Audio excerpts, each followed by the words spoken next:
আপনার শরীরে দৈনিক কি পরিমাণ পানির প্রয়োজন সেটি একটি থিওরির মাধ্যমে জানা যায়। আর এই থিওরিটি হলো 150-20 থিওরি, যেটাকে বলা হয় মেইনটেনেন্স ফ্লুইড থিওরি। আসুন এটি সম্পর্কে জেনে নিই। ধরুন একজন ব্যক্তির ওজন 70 কেজি, তাহলে তার ওজনের প্রথম 10 কেজি আমরা আমাদের থিওরির 100 দিয়ে গুণ করব, যেখানে আমরা পেলাম 1000 ml। এরপরে সেই ব্যক্তির ওজনের দ্বিতীয় 10 কেজি আমরা আমাদের থিওরির 50 দিয়ে গুণ করব, সেখানে আমরা পেলাম 500 ml। এবং সেই ব্যক্তির ওজনের অবশিষ্ট যে ওজন সেটা হচ্ছে 50 কেজি, যেটা আমরা আমাদের থিওরি 20 দিয়ে গুণ করব, আমরা পেলাম 1000 ml।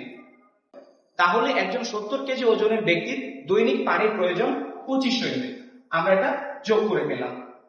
আশা করি আপনারা ক্যালকুলেশনটা বুঝতে পেরেছেন। আপনার দৈনিক কি পরিমাণ পানির প্রয়োজন আপনি এই ক্যালকুলেশনটি করে কমেন্টে জানান এবং ভিডিওটি শেয়ার করে দিন। Thanks for watching the video. আসসালামু আলাইকুম।